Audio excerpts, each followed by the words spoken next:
Hello, my friends. I'm Pastor Mark of Clinton Avenue Reformed Church.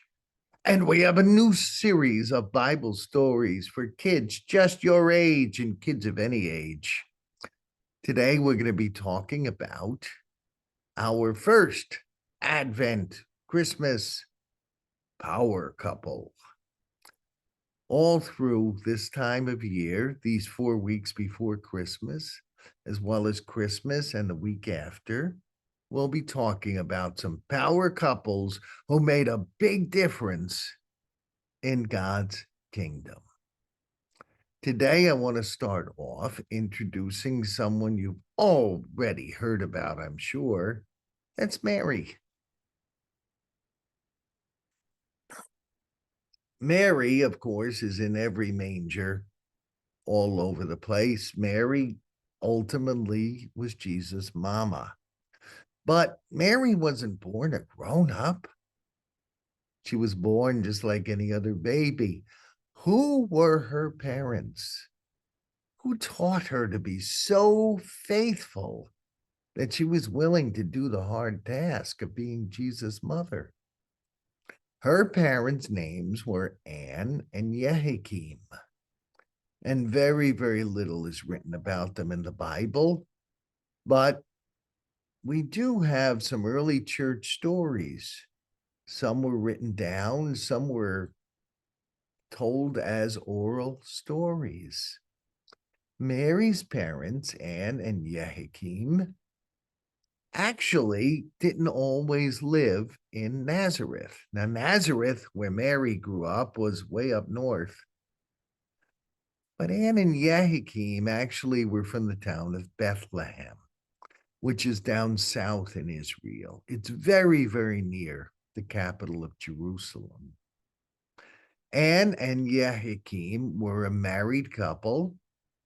Not a whole lot is known about them, but they had a very big disappointment. They had no children, and they really wanted children. And Jehoiakim and Anne prayed and prayed and prayed and prayed and prayed.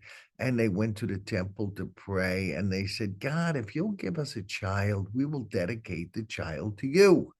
We'll bring that child to be educated by the lawgivers and the priests here in Jerusalem.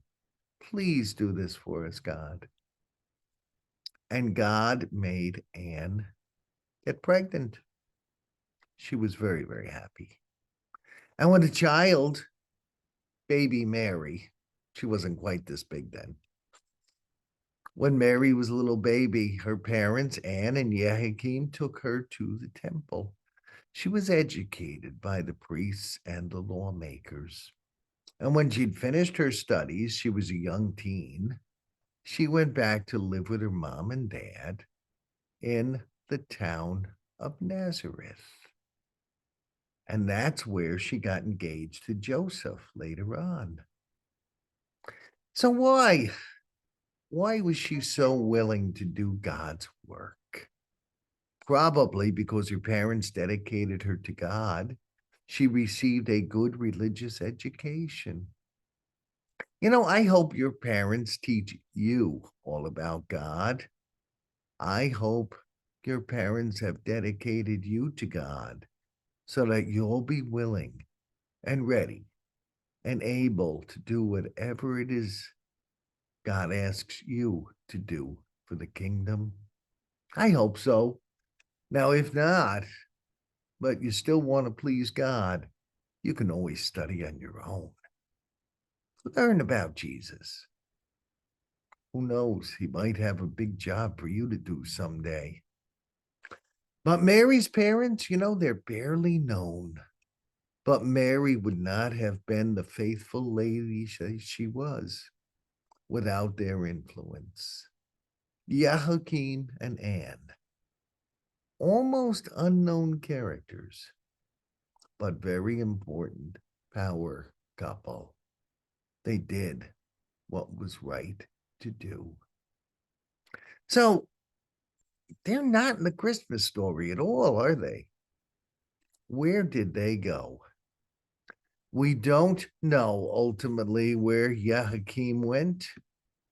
He kind of drops off the story. But Anne, we are told, at some point in her life went back to Bethlehem and Jerusalem area. And this is a picture I took at the Cathedral of St. Anne, the church that's dedicated to her. It is in Jerusalem itself. And it is said that this spot here is where there was a bed in the old house, and that is where Anne died, Mary's mother. Do we know 100% for sure? No. But the people who witnessed this said it, and I don't think they were lying. So I suspect this is the spot where she really did die. And we need to honor Anne and Joachim because they were faithful. Because of the influence they had, Mary became the great lady that she became. I hope your parents teach you to be faithful. If they don't, well, you can be faithful on your own. Honor Jesus, learn about him. And who knows, God may call you to do something great for his kingdom. And you'll know the peace that only Christ can give. God bless you all. This is Pastor Mark for Clinton Avenue Reformed Church, Bergenfield, New Jersey. I hope you come back next week to see part 2 of Advent Christmas Power Couples.